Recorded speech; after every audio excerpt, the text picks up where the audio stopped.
काल आम्हाला संध्याकाळी 16:50 एक 112वर डायल 112ला मला कॉल आला होता. त्यामध्ये आमचे पोलीस कॉन्स्टेबल गोविंद खंडागळे यांनी आम्हाला माहिती दिली की अंजनी या गावामध्ये बालविवाह होत आहे. तेव्हा आम्ही तात्काळ तिकडे रवाना झालो असतात. आम्हाला चाइल्ड वेलफेअर कमिटीचे नरवडे, सागर नरवडे म्हणून यांचा कॉल आला.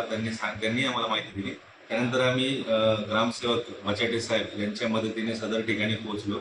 तिथं पोहोचल्यानंतर सर्व तयारीमध्ये सदरचा विवाह चालू होता, परंतु विवाह आता तोपर्यंत झालेला नव्हता. आम्ही तात्काळ मुलीला आणि तिच्या आईला आम्ही ताब्यात घेतलं. त्यानंतर आम्ही पत्रव्यवहार करून बाल कल्याण समिती बुलढाणा यांच्याकडे पाठवण्यात आलेले आहे आणि अशा तत्परतेमुळे एका 14 वर्षीय मुलीचा बालविवाह होता आपण वाचवलेला.